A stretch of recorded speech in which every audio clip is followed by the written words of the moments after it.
Welcome to Shore Perspectives, a community feature of WESR Radio, highlighting the spirit of the shore from those who call it home.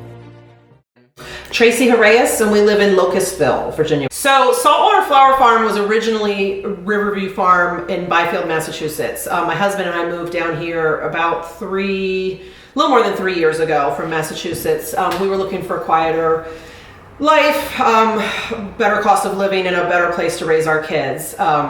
And we love the Eastern Shore of Virginia, so we kind of wish we had done that 10 years ago. But I had started the flower farm in Massachusetts about 2 years before we moved down here. And one of the things that I was actually really excited about moving down here was the longer growing season, and just I remember doing the soil test on the farm that we wound up buying, and it was amazing soil and, all this just opportunity with, agriculture down here, and particularly with flowers that I love to grow. So when we moved, we changed the name to Saltwater Flower Farm. Started doing it up at our farm in Massachusetts because we had a 2-acre field, and in Massachusetts there's regulation 61A, where if you are producing even just a little bit of money from your farm, you get a tax cut on the agricultural aspect of your land. So we needed to do something, and we were going to hire somebody to do it for us on the land. But then I sort of thought, well, why don't I just grow? We have this cool location where we can probably sell things, and I started to grow some flowers and just started to sell them. And then after COVID hit, I went kind of full force with that. And another part of the reason for that too was that we have these rescue horses, and I lost 100% of my income from COVID. I was a real estate stager, and we wanted to keep the rescue horses. We needed an urgent way to start producing income, and it just seemed like a natural way where I could stay on the farm with the horses and my kids and start building this flower farm. And the horses help us with, because we're doing permaculture, and they help with the manure and all that. And then, the flower farm helps support and keep the horses.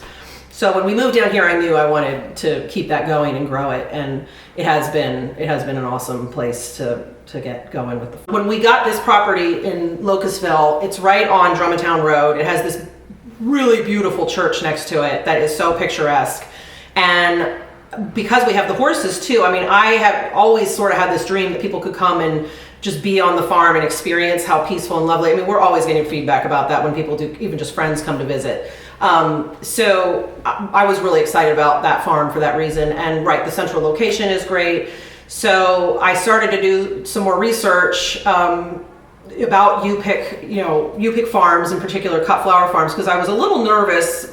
Some people say don't let people cut your flowers, they'll not know how to do it. And but I got a lot of really positive feedback from other flower farmers that do it in other parts of the country, that people are actually so respectful of the flowers. You have very few problems with it being, so we just decided to go for it. And what happened this spring was all the tulips that I had planted last fall all of a sudden exploded in color right at the same time that we decided to take over the Watchet Creek General Store. And I'm overwhelmed, and I said, please come help pick these tulips.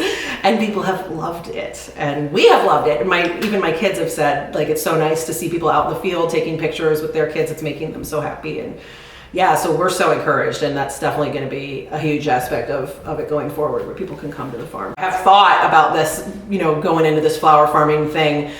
Is it better to grow vegetables? People always need vegetables. Flowers are a luxury, and it's not really always a guarantee that people are going to have the disposable income for them. So, why flowers? But it's because they do bring so much joy, and they are so fun. It's like every day is Christmas when you go out into the field and there's something new blooming, especially with some of the varieties that turn over a lot, like the dahlias. There's so much variety in those, and we grow those too. And the tulips, some of the varieties we grow, I had not grown some of them this year, and I was blown away by how beautiful. So yeah, they bring a lot of joy, and they're very special. And I think it's one of those affordable luxuries that everybody wants that in life. You gotta have something like that. I really strive to have something in bloom. Every flower farmer does, but as soon as possible until as late as possible. We got into roses here at the new farm in Olney and Locustville, and I'm in love with those. I have heard they can be high maintenance, so it's still a little bit to be determined how that goes. But even if I just have roses on the farm for people to come see them, I'm going to do that because they're so amazing, the scent and everything. The dahlias, and then a lot of interesting filler flowers that I think are more beautiful. We even are going to grow cardoons as like those big thistles and some really architectural looking things. Like there's some Russian status that we grow that's really beautiful. We like to grow things. If I can ever get my hands on things that are native, I like to try to do that, especially just to have in the garden. Trying to get lilacs going for spring as well. And then obviously for the U pick, we're going to do zinnias and cosmos and things like that. Oh, and I cannot forget the celosia. That's like my favorite thing to grow in the summer. In the heat of the summer, the celosia that we grow, it looks like coral. It looks like sea coral, some of the varieties, the crested.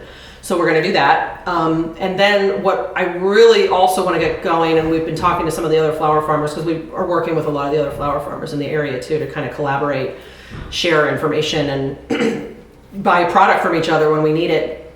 But is the season extension down here and the opportunity, if you grow in high tunnels, I honestly think there's things that you can grow year round down here. And how great is that to be able to buy fresh flowers, American grown flowers, local grown flowers in the winter. To here we are in the Waterford store. Now, some people, if you go back, you may remember Ott and Margaret Carpenter with the Waterford store. If you go back a little further, you remember Dan Parker with the Waterford store. That we've heard. How did you all get here? So when we first moved down here to Locustville, the Waterford General Store, the previous owners who did such a great job with it had it, and they had it open, and we were so excited that 5 minutes from our house was this fabulous little general store, and we totally fell in love with it. We were here a lot. And what we really love too is the history, that the old building, just Waterford in general, and how beautiful it is.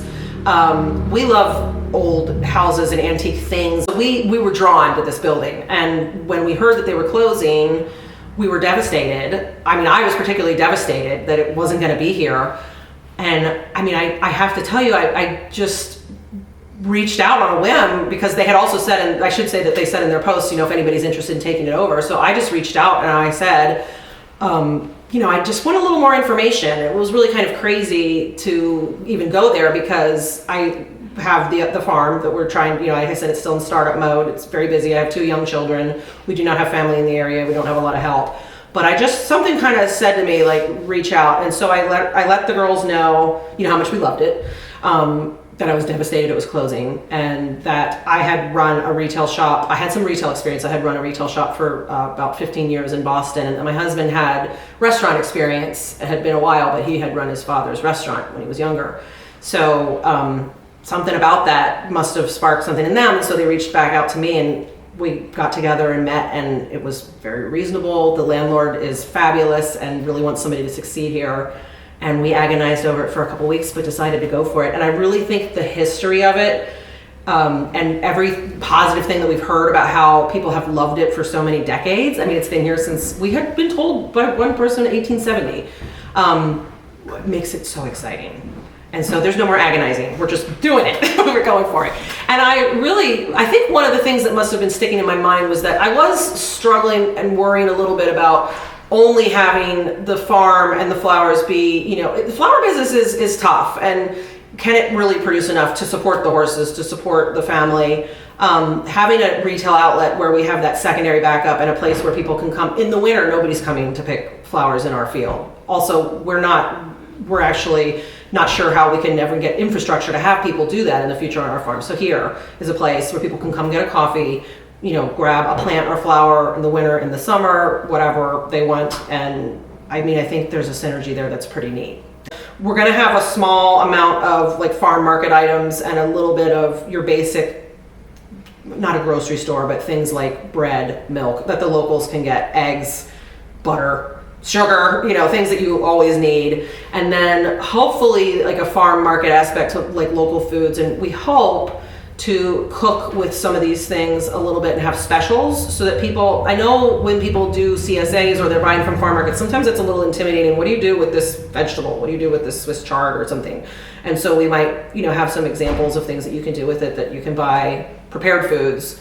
And then we also have the vegetables for sale. That's kind of an idea. I was really struggling, and I just decided, it's like I woke up one day, and I think I had been sort of listening to something on the radio that also spurred this about like having faith and just going forward with positivity and honestly being grateful that it is going to happen instead of being worried if it's going to happen. You just start changing your mindset and start saying to yourself, like, thank you for what is coming in the future. Like, I am so lucky, instead of dwelling on the negatives. And it doesn't mean that you're not going to have challenges, but you're just not going to worry about those. When they come up, you're going to deal with them. And it has seemed like it's changed and opportunities have started to present themselves. So yeah, I would just say, just tell yourself you're turning the page when you start to feel negativity. I'm just not going to think, I'm not doing that. I'm just going to turn the page and be grateful. And it can be hard to train yourself to do that. You just thank God for, what's coming. And you have some things in mind that you want to achieve, but it can be just as simple as being grateful for what is coming. For Shore Perspectives and WESR Radio, I'm Kelly Gaskell.